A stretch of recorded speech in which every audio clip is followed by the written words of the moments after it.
रामकृष्ण हरी. सर्वांना रामकृष्ण हरी.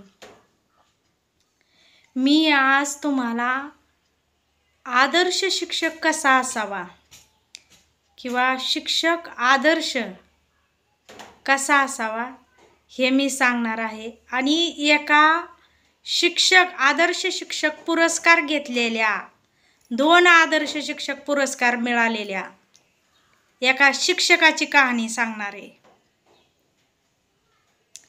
त्या शिक्षकांचं नाव आहे रंभाजी नामदेव शिंदे. रंभाजी नामदेव शिंदे. आता ते देवाघरी गेलेले आहेत. त्याला 9-10 वर्ष झाले देवाघरी गेलेले. परंतु त्या शिक्षकाची कहाणी सांगणारे, त्यांना आदर्श शिक्षक 2 पुरस्कार मिळालेले. लक्षात घ्या. तर त्यांची कहाणी मी सांगणार आहे. त्यांचं शिक्षण शाळेत असताना त्यांच्या शाळेमध्ये लोंढे गुरुजी नावाचे एक शिक्षक म्हणजे विद्यार्थी होते. आणि लोंढे गुरुजी ते पण शिक्षक झाले बरं का. लोंढे गुरुजी तर त्यांना वाटतं शिकवायला होते लोंढे गुरुजी. आणि ते शाळेत असताना फार पूर्वीची गोष्ट आहे. माझा जन्मच 1985चा आहे आणि त्याच्या आधीची गोष्ट आहे ही.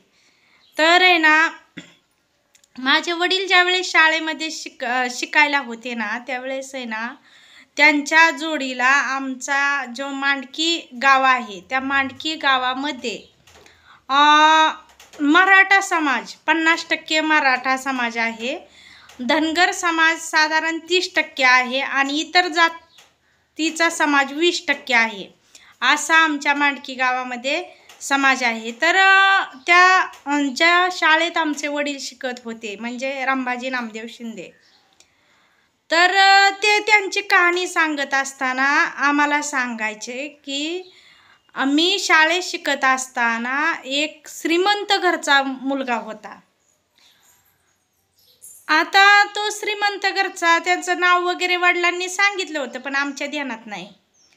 तर आहे ना, मी रात्रीचं ज्यावेळेस लघवीला उठलो त्यावेळेस पाहिलं तर तो मुलगा दिव्या पुढं पुस्तक वाचत बसला होता. माझ्या वडिलांनी मनात विचार केला की ह्याच्या घरी संपत्तीला, पैशा पाण्याला जळता जळाना घरी एवढं संपत्ती आहे ह्या मुलाच्या घरी, आणि तरी ह्यो अभ्यास करतो आहे.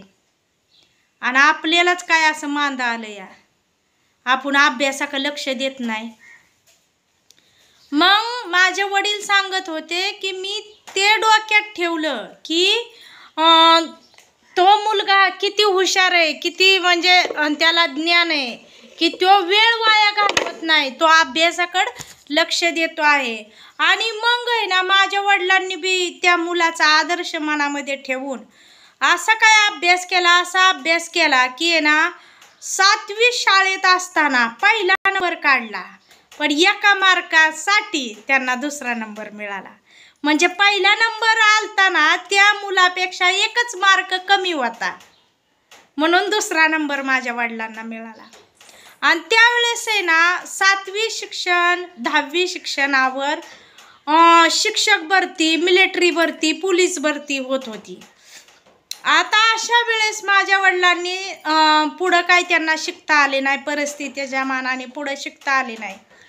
तर आहे ना, मग त्यांनी काय केलं की 7वी 2रा नंबर आला, पुढं शिकता आलं नाही. मग आहे ना, माझ्या त्यात आत्यांचं लग्न झालं. गर्दडवाडीला आत्या दिली, तिकडं लग्न झालं आत्यांचं. मग वडिलांनी गराडा नायकाची वाडी या ठिकाणी गेले. त्या ठिकाणी आता त्या ठिकाणी पूर्वी आहे ना, खड्डं खांदायचं काम चालायचं. माळाला खड्डं खांदायचं, पाणी अडवा पाणी जिरवा ही मोहीम राबवली होती त्यावेळेस सरकारनं, की माळाला खड्डे खांदायचे, पाणी अडवायचं आणि ते माळामध्ये पाणी जर मुरलं तर ते इतर विहिरींना वर्षभर पुरल. म्हणून ते डोंगरामध्ये खड्डे खांदायचे, पाणी अडवायचं, त्या डोंगरामध्ये पाणी जिरवायचं, जेणेकरून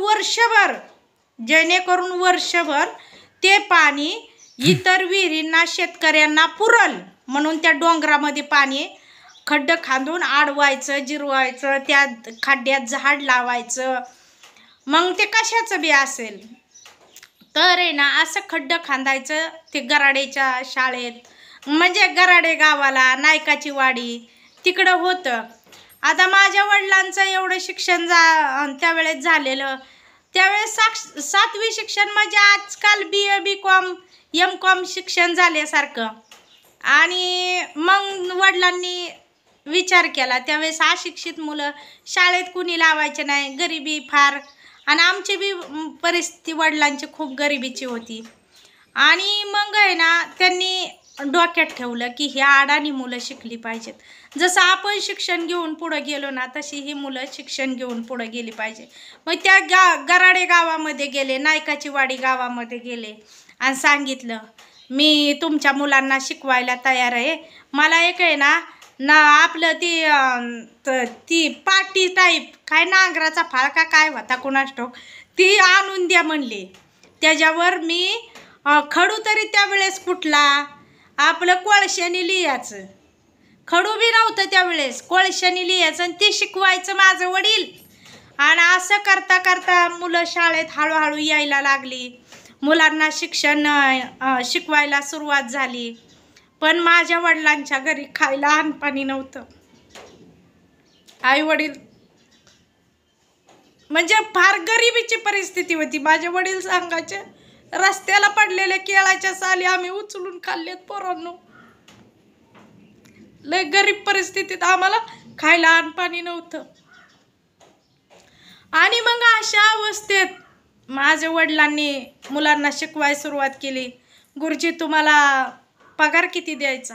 आमच्या गावाने मला पगार नको, मला फक्त आहे ना भात शिजवायला एक पातेलं, एक तवा, कढई आणि एक उलातनं द्या.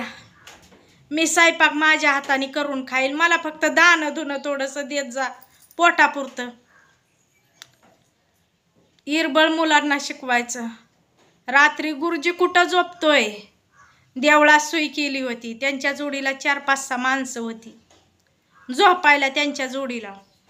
त्या देवळात मारुतीचं देऊळ होतं आणि त्या मारुतीच्या देवळातनं वडील रातचं उठायचं, 11-12च्या दरम्यान उठायचं आणि एक कुधळ आणि एक फावडं म्हणजे खोरं आणि एक कुदळ घ्यायचं, माळाला जायचं, खड्डं खांदायचं आणि गपचूप त्या अधिकाऱ्याची गाठ घ्यायची. माझं एवढं खड्डं झाल्यात मोजून ठेवा आणि मला पगार देत जा, फक्त गावकऱ्यांच्या समोर देऊ नका. आता गावकरी काय म्हणतील, हे गुरुजी काय करतोय रातचा उठून, आणि ह्यांना परवडत नाही, गावकऱ्यांना कळून द्यायचं नाही. रातचं उठून जायचं, खड्डं खांदायचं आणि पहाटे 3ला परत येऊन माणसांच्या झोपायचं. कळून द्यायचं नाही आपण रातचं उठून खड्डं खांदा गेलतो, कळून द्यायचं नाही.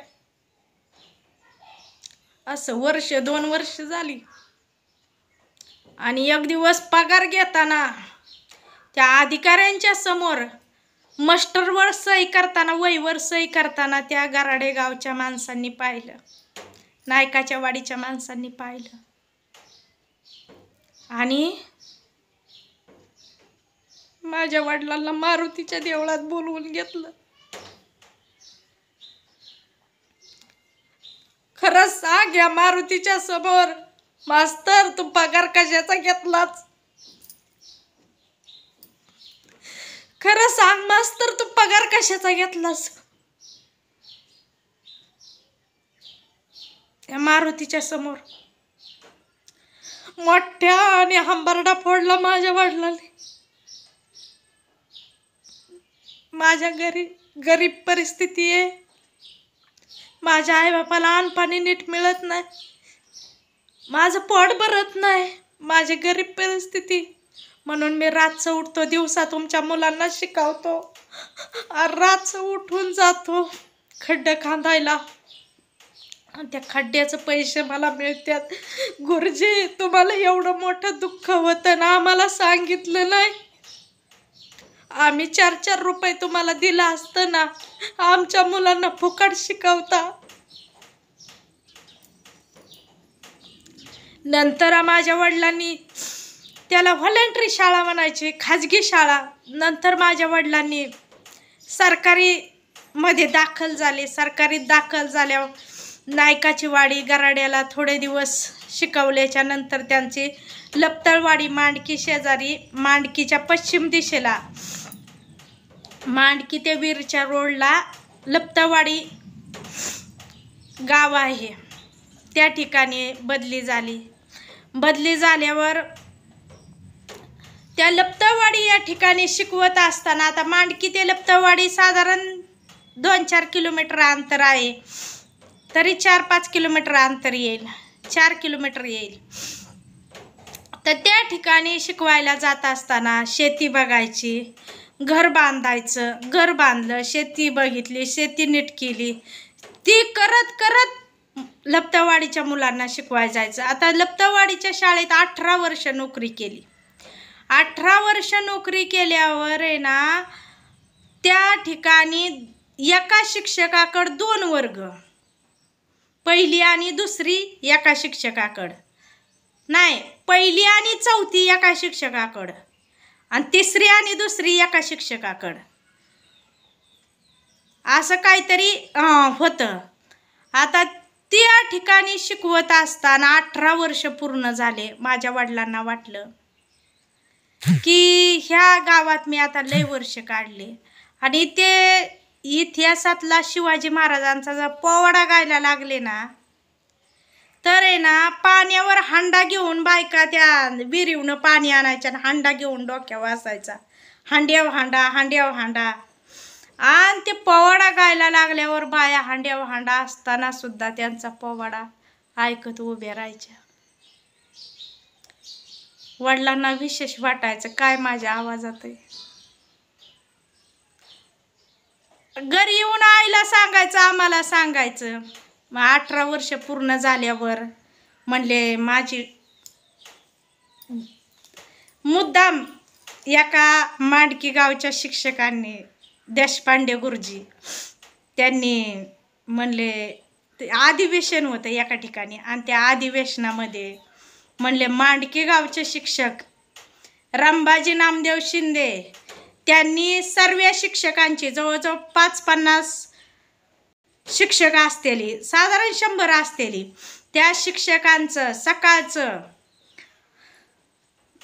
राष्ट्रगीत, परत तुम्हाला सांगते प्रतिज्ञा आणि प्रार्थना, त्या शिक्षकांनी घ्यायची. आता माझ्या वडिलांचं शिक्षण किती, 7वी, आणि ते शिक्षक BA BCom MCom झालेले, आणि अशा शिक्षकांची सकाळची हाजरी घ्यायची, त्यांची प्रार्थना घ्यायची, राष्ट्रगीत घ्यायचं, प्रतिज्ञा घ्यायची, प्रार्थना घ्यायची, वंदे मातरम घ्यायचं, सावधान विश्राम, नंतर त्यांना त्यांच्या खोलीत नेऊन लाईनीने सोडायचं. तुम्ही शिक्षकांना कसे शिकवता? आता ही सांगितल्यावर भागा अधिकाऱ्यांनी सांगितलं ना माझ्या वडिलांना की तुम्ही शिक्षकांना मुलांना कसे शिकवता ना, ते आता ही तुमच्या परीक्षा आहे, ही तुम्ही आता एवढ्या शिक्षकांची विद्यार्थी समजून सर्व करायचं बरं का गुरुजी.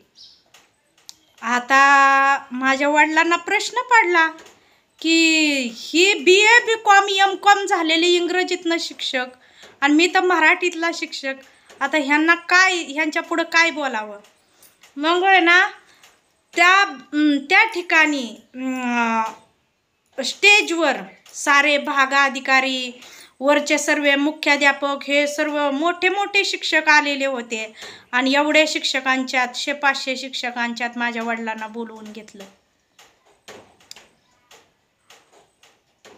गुरुजी, तुम्ही विद्यार्थ्यांना काय शिकवता, एक गाणं तुम्ही म्हणूनच दाखवलं पाहिजे.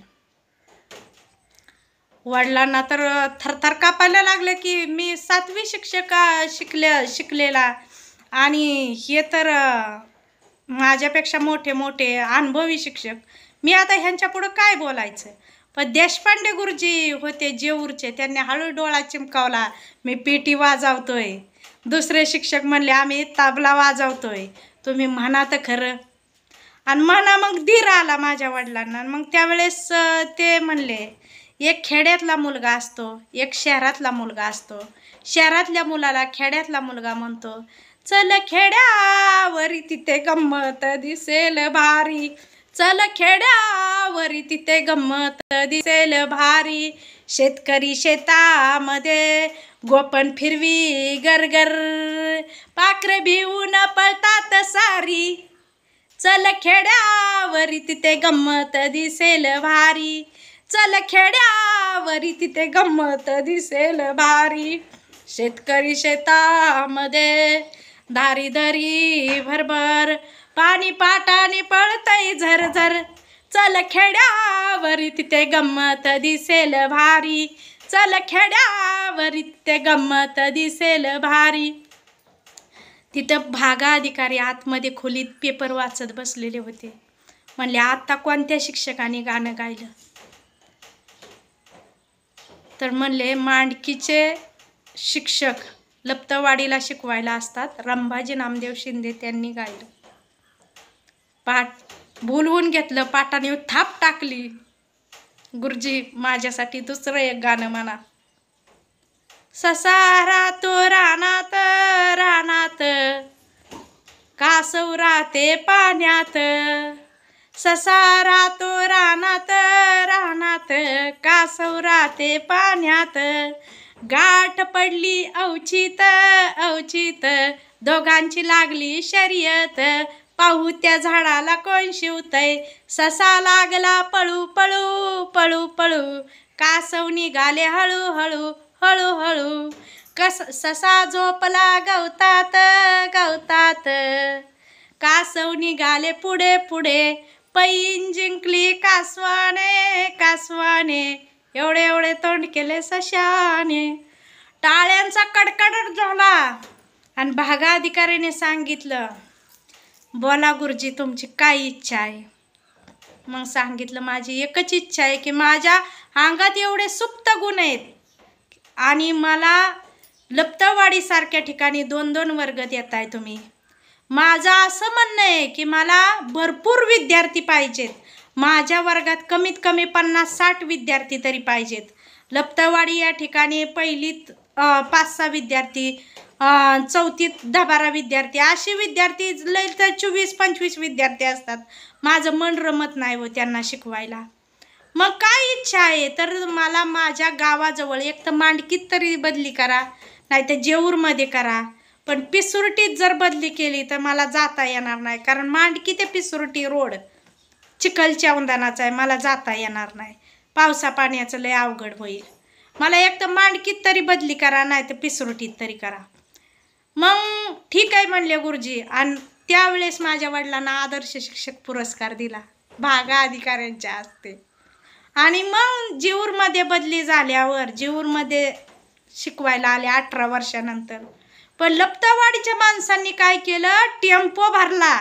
सर्व माणसांनी टेम्पो केला. शेऱ्याचा टेम्पो म्हणून होता, शेरे आडनाव, त्यांचा टेम्पो होता. त्यांचा टेम्पो केला. सर्व लपतवाडीची माणसं त्याच्यात, बाया गडी, चला बागा अधिकाऱ्याकडं पुरंदरला सासवडला. आमचा शिक्षक बदलून नेला, आमचा शिक्षक बदलून नेला, आमचा शिक्षक आम्हाला माघारी द्या.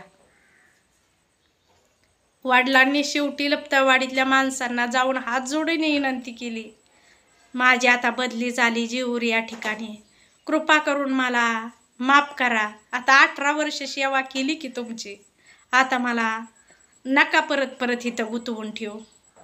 आणि मग जेऊरमध्ये बदली झाल्यावर जेऊरमध्ये शाळेतल्या विद्यार्थ्यांना शिकवत असताना एक सुधीर श्रीपाद देशपांडे नावाचा एक मुलगा होता. बाकीची बी मुलं होती.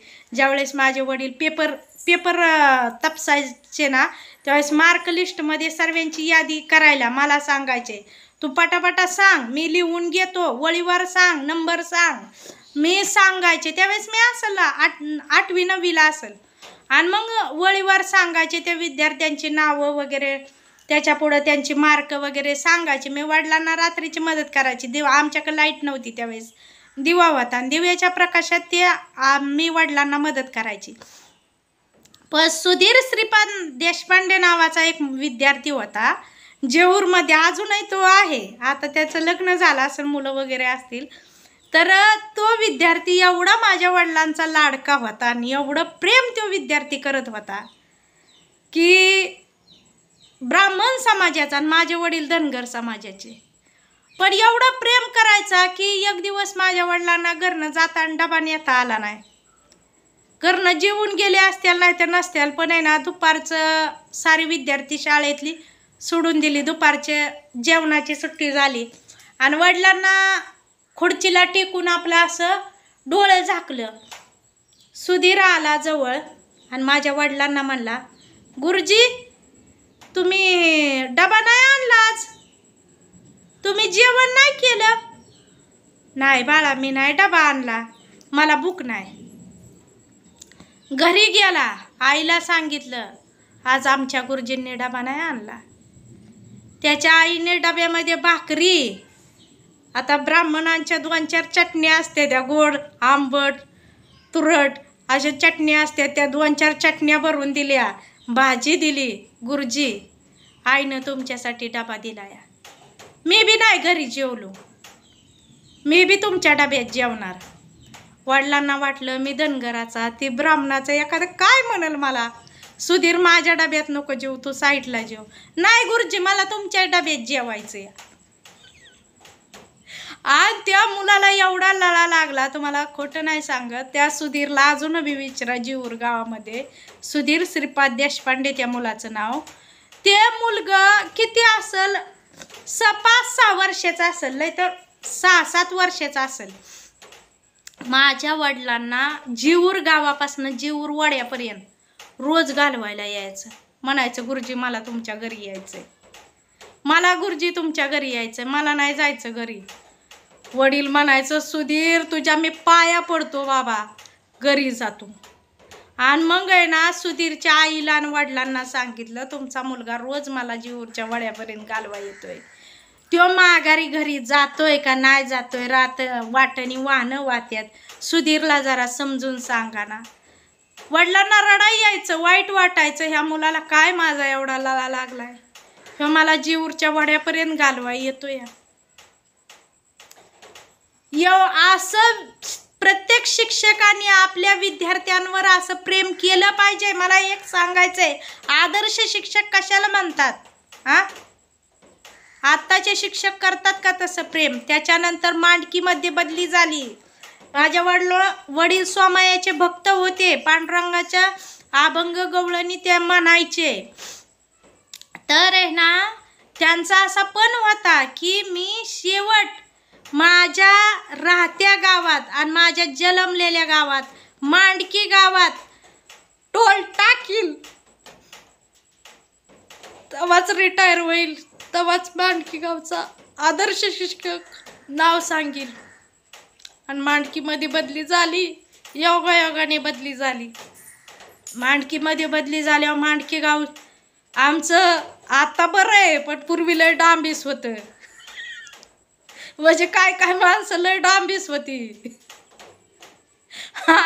घेतलं माझ्या वडिलांना बोलवून, काय काय माणसांनी काय जी राजकारणात पुढं पुढं असायची, परत आणखीन डांबरीट वृत्तीची. मग त्यात आता नाव बिव कोणाची घेत नाही, ऑफिसमध्ये बोलवून घेतलं, ग्रामपंचायत पाणी पुरवठ्याच्या ऑफिसमध्ये बोलवून घेतलं. काय नाव काय तुम्हाला काय माहिती नाही का? रामबाजी शिंदे. शिक्षण किती झालं? 7वी. तुला इथं बदलून कुणी पाठवलं? वरनं आला अर्ज, वरनं पाठवलं. तू 4 दिवस टिकशील का आमच्या गावात? ह्या मांडके गावात 4 दिवस टिकशील का? टिकून दाखव, तुझी पाटानच थापाटतो. म्हणून माझ्या वडिलांना पहिली ते चौथी अ ब तुकडी असायची. पहिली ते चौथी अ ब तुकडी, एका तुकडीत 50-60 विद्यार्थी असायचे. मुद्दाम माझ्या वडिलांना, अजूनही जुन्या माणसांना माहिती आहे, माझ्या वडिलांना भीमनगरमध्ये जे गौतम बुद्धाचं मंदिर आहे तिथं माझ्या वडिलांना वर्ग दिला. चौकातनंच त्या मंदिरापासूनच माणसं ये जा करते ती, आणि मेन रोड आहे तिथं. तू कसा शिकवतोय ना ते आम्हाला बघायचं याच. तू 4 दिवस टिकतो याच का? आम्ही तू टिकूनच दाव. वडील म्हणलं ठीक आहे, मला जसं जमल ना तसं मी शिकवीन. 2 वर्ष तिथं शिकवलं भीमनगरमध्ये. आज शिकवल्यावर आहे ना मग म्हणले लका लका लका लका ही वेगळाच शिक्षक दिसतो या. BA BCom MCom झालेले शिक्षक आहेत, त्यांना एवढं विद्यार्थ्यांना घडवायला कळत नाही. एकही दिवस विद्यार्थी आमच्या वडिलांपासून घरी राहत नव्हता. आणि 2-4 दिवसाच्या अशा लागोपाठ सुट्ट्या पडल्या ना पोरं घरी भेटा यायची माझ्या वडिलांना. आणि तसंच झालं सुद्धा. आमच्या वडील आहे ना रजा 1 दिवस काढली आणि घरी राहिली ना, अशा सुट्ट्या होत्या 2-3. तर आहे ना मांडकी गावातली ती त्यांच्या वर्गातली हाताखाली शिकाया असलेली मुलं, त्यांनी एवढी अशी तरतरची फुलं घेतली. मोगऱ्याची, जाईजुईची फुलं, जास्वंदाची फुलं, तरतरची फुलं घेतली. एक गुच्छ बनवला. आपलं गुरुजी आजारी आहेत, रजेवर आहेत, आपलं गुरुजी आजारी आहेत. आणि आली नाही विचारत आमचं वस्तीव घर आहे, जिथून मी बोलती तिथंच वस्तीव घर आहे. आणि विचारत आली. जवळजवळ 5-6-7-8 पोरं होती, मुलं. आणि होय आमच्या गुरुजींचं घर कुठं आहे व आमच्या गुरुजींचं घर कुठं आहे? वडिलांनी खिडकीतनं बघितलं पोरं आलेली, मुद्दाम झोपाचं नाटक केलं. आणि आली. माझे वडील असे एका कुशीवर झोपलेले होते, त्यांच्या नाकाजवळ ते फुलं ठेवली. आपल्या गुरुजींना बरं वाटत नाही, चांगल्या फुलांचा सुगंध घेऊन बरं वाटल. हे बडबड करू नका, गुरुजींची झोप मोडल. वडील ऐकतात ना यांचा सारा बाजा चालला. बडबड करू नका, गुरुजींची झोप मोड होईल. आणि गुरुजींचं व्हायचं पाय दाबायचं का, हात दाबायचं का? गुरुजींना बरं वाटत नाही. माझ्या वडिलांनी आता ह्यांना किती वेळ बसवून ठेवायचं, जागे झाले. काय रे पोरांनो, इकडे कसं काय? गुरुजी मग तुम्ही आजारी होता आम्हाला कळलं, मग तुम्हाला भेटायला आलो, आम्हाला करमत नाही, तुम्ही कशाला घरी राहिला? आम्हाला करमत नाही, तुम्ही कशाला घरी राहिला? आजकालच्या शिक्षकांनी 10 दिवस जरी तुम्ही रजा टाकली तरी मुलांना तुमच्या रडा येईल का शाळेतल्या? कसा तुम्हाला आदर्श शिक्षक पुरस्कार मिळेल? माझ्या वडिलांनी तेवढं कर्तृत्व करून दाखवलेलं आहे. आदर्श शिक्षक पुरस्कार उगाच मिळाले नाही. 7वी शिक्षणावर 2 आदर्श शिक्षक पुरस्कार मिळवल्यात, लक्षात घ्या. असा आदर्श शिक्षक. मी त्या शिक्षकांची मुलगी आहे, मोठी मुलगी. माझं शिक्षण 12वी झाल्यावर माझ्या वडिलांची परिस्थिती नाजूक होती, आणि परिस्थिती नाजूक असताना मला काम सांगायची, सर्वात मोठी मी असायची. कुणाचं चुकलं तरी मलाच मार बसायचा. कुणी चुकलं तरी ही कसं काय चुकलं, तू काय करून होती? मला लय दारखी धरायचं. घरच्या मुलांच्या लक्ष नाही, शेतीवाडीव जास्त लक्ष नाही, पण शाळेत 1 नंबर लक्ष. आमच्या ऐकून स्वयंपाक जर नाही ना टायमिंगला झाला, आईला बी चपकं बसायचं, आईला बी हाणायला कमी करायचं नाही. शाळेत मला जायचंय, ड्युटीवर जायचंय, टायमाला तिथं हजर झालं पाहिजे. तुझा स्वयंपाक उरकला कसा नाही, विहिरीवनं पाणी आणायला लागायचं. आता हापशी झाली या म्हणजे मोटर नळ, त्यावेळेस विहिरीवनं पाणी, मी सुद्धा विहिरीवनं पाणी आणले. माझ्याकडून एकदा विहिरीत कळशी पडली. हांड्यावर हांडा आणलेला असताना इकडं जवळ आली आणि माझी मान बसली. मी दिलं 2 हांडं टाकून. मला जपलंच नाही. तर मोठा पितळाचा हांडा आणि त्याच्यावर स्टीलचा हांडा. आणि किती असेल 6वी 7वीला असेल लई तर 6वीलाच. आणि मग ती मान बसली मोठा हांडा आणि त्याच्यावर परत दुसरा हांडा.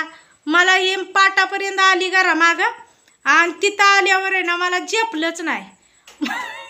मान अवघडली. मी दोन्ही हांड खाली फेकून दिलं. आणि वडिलांच्या बेनी हांडा कसा पडला, पाय घासारला. कशाला सांगायचं, टाकून दिलं. अशी आमची अवस्था लहानपणी. आणि अशा अवस्थेत माझं 12वी शिक्षण झाल्यावर माझे वडील म्हणायचे, तुमच्या लग्नाला कुठनं आणायचे पैसे, तुमच्या लग्नाला कुठनं आणायचे पैसे, हात धरा आणि पळून जा. माझं 12वी शिक्षण झाल्यावर एका दिवशी 2-2, 3-3 पाहुणे बघायला आमच्या घरी यायचे. आज चांगले सर्व्हिसवाले यायचे, पण वडिलांना टेन्शन यायचं, यांच्या लग्नाला पैसे कुठनं आणायचे. ही गरीब परिस्थिती सावरायची का ह्यांचं लग्नाला खर्च करत बसायचं. मला म्हणलं एक दिवस आहे ना ती निशाण झाली होती. अजून मला आठवतोय तो प्रसंग. इथं वर आमचं एक अजून एक घर आहे. तिथं वरच्या घरात काय प्लास्टर वगैरे नव्हतं केलं, नुसतं खाली भुई पण सपाट नव्हती, नुसतं घर बिताडं बांधली होती आणि पत्रा टाकला होता. आणि आम्ही इकडं खालच्या जुन्या घरी होतो.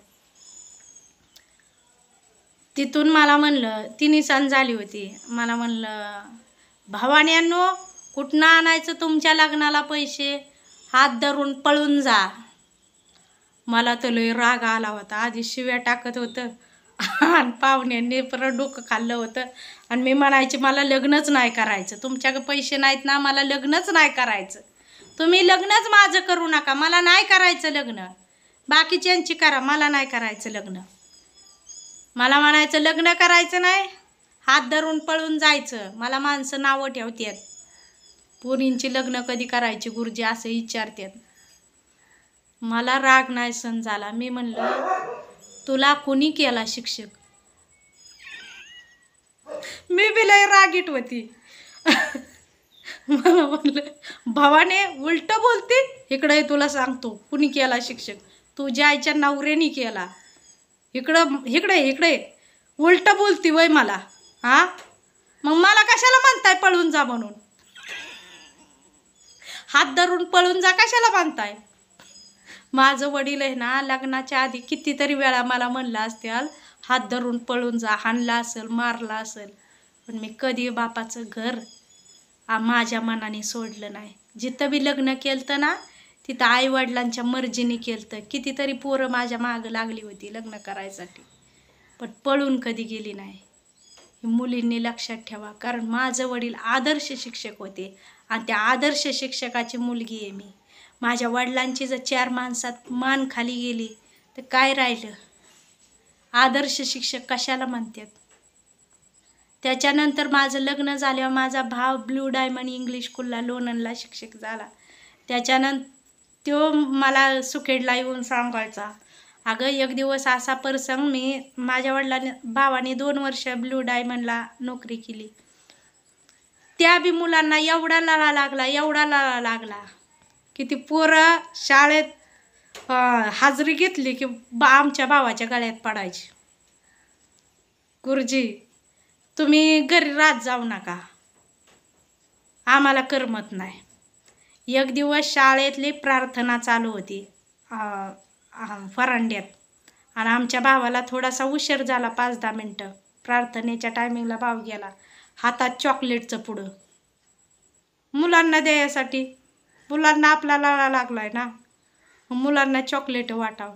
पण आहे ना ती चॉकलेटचं पुडं बघितल्यावर पोरांनी काय केलं, प्रार्थना चालू होती, चालू प्रार्थनेतनं सर्व मुलं आमच्या भावाकडं, सर्व पोरं आमच्या भावाकडं. सर तुमचा वाढदिवस आहे, सर तुमचा वाढदिवस. सारं शिक्षक आमच्या भावाच्या तोंडाकडं बघायला लागले, काय चाललंय तुमचं, कसला पोरांना तुमचा लळा लागलाय.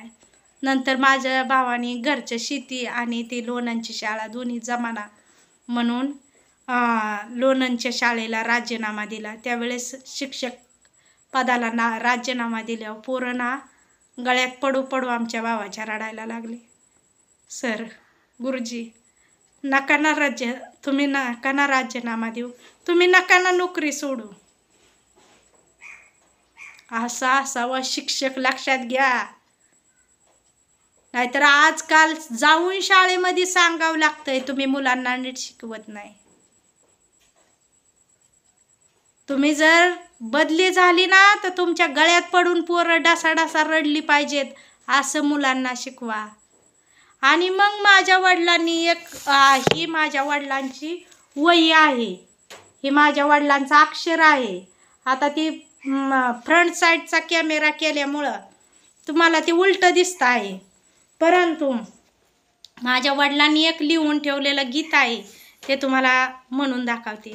अरे शिक्षका मनाला फुलवायचं, उभ्या देशाचं ज्ञान घालवायचं, उभ्या देशाचं ज्ञान घालवायचं. आनंददायी बनूया बाळा, त्यासाठी ताराची शाळा.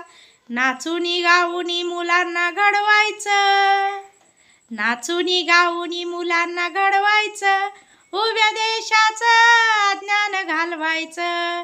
शिक्षक क्षमतेचा अभ्यास करू, नव्या तंत्राचा अवलंब धरू. जय जय नवीन शिकून शिकवायचं, जय जय नवीन शिकून शिकवायचं, उभ्या देशाचं ज्ञान घालवायचं. आता छडीचा गेला जमाना, सुप्त गुण मुलांमध्ये पाहना. आता छडीचा गेला जमाना, सुप्त गुण मुलांमध्ये पाहना. अंधश्रद्धान अज्ञान घालवायचं, उभ्या देशाचं ज्ञान घालवायचं. अरे शिक्षका मनाला फुलवायचं, उभ्या देशाचं ज्ञान घालवायचं. गाभा घटक मूल्यांचे 10 बनवा सुजाण नागरिक महा. गाभा घटक मूल्यांचे 10 बनवा नागरिक सुजाण महा.